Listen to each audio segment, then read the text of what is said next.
안녕하십니까? 법원 아빠의 김경수 변호사입니다. 지난번에 이어서 오늘 여러분들이 궁금할 만한 거 2탄 강제집행 꼭 해야 할까? 강제집행 꼭 해야 할까? 오늘 얘기해 주제입니다. 여러분, 강제집행하기 위해서는 소를 제기해서 어쨌든 승소를 해야지 강제집행을 하는 거잖아요. 우리가 기존에 강제집행과 관련된 얘기들 많이 했을 거예요. 재산 명시 신청, 뭐 채권 압류, 부동산 압류, 뭐 동산 압류, 뭐 재산조회 이런 것들이 많은데 이거를 꼭 해야 할까에 대해서 오늘 얘기를 나눠볼게요. 오늘은 그냥 뭐 법리를 얘기하는 게 아니라 그냥 현실적인 얘기를 좀 한번 해볼게요. 강제집행이 이렇게 도움이 되는 경우도 있지만 사실 이렇게 도움이 되는 거는 열에 9이라고? 안타깝긴 한데 제가 지난 5년 넘게 수많은 강제집행을 또 해봤을 거 아니에요, 일을 하면서. 근데 그 중에서 실익이 있었던 거는 열에 한 건도 안 되는 것 같아요. 근데 그러면은 강제집행을 하지 말아야 할까? 나 근데 그거 내가 진짜 뭐라고 말을 해야 될지 모르겠어. 만약에 나한테 뭐 내가 어쨌든 받을 돈이 있어, 내가 소까지 제기해서 결국 승소까지 받았는데 승소를 받아놨는데 아무것도 안 하고 그냥 또 마냥 있기에는 이게 굉장히 답답한 일이거든요. 실제 저 사람이 있는지 없는지도 확인을 해봐야지 내가 포기를 하더라도 깨끗이 포기를 할 거 아니에요. 그래서 저도 할 것 같긴 해. 할 것 같긴 한데 제가 이거 할 것 같다고 생각하는 이유 중에 또 하나는 저 같은 경우는 그걸 하는 게 법이고 일이잖아요. 그러니까 만약에 나한테 그런 일이 생기면 저는 그런 일들을 하는 게 어려운 일은 아니란 말이야.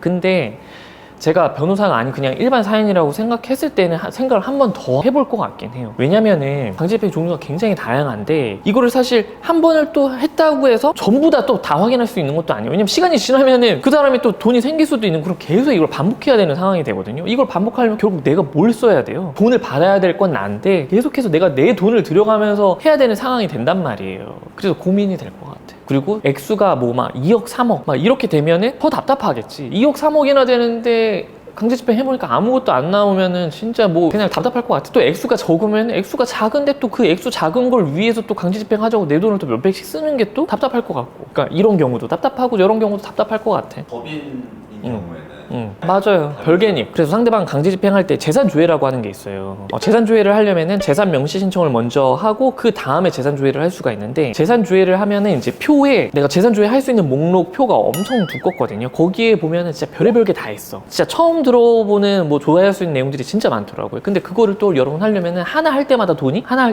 체크할 때마다 3,000원인가 얼마씩 돈이 들어가. 우리 의뢰인 중에 돈 많은 의뢰인이 있었어요. 그래서 돈 많은 의뢰인이 나는 뭐 되든 안 되든 일단 이 어기는 거 전부 다 체크해서 해달라고, 뭐 선박부터 시작해서 뭐 다 조회하는 거거든요. 그 의뢰인은 뭐 어쨌든 그냥 다 해달라고. 그래서 다 체크해서 하는데 거의 100만 원 가까이 들어요. 그 체크하는 비용만. 근데 제가 정확한 금액이 한 건당 3,000원인지 그건 저는 모르겠어. 어쨌든 몇천 원 정도에 한 건. 근데 어마어마하더라고. 그래서 오늘 주제, 강제집행을 꼭 해야 할까? 뭐 케바케일 순 있지만 그래도 안 할 수는 없을 것 같다. 그러면 한 가지 더 강제집행 꼭 변호사한테 해야 될까?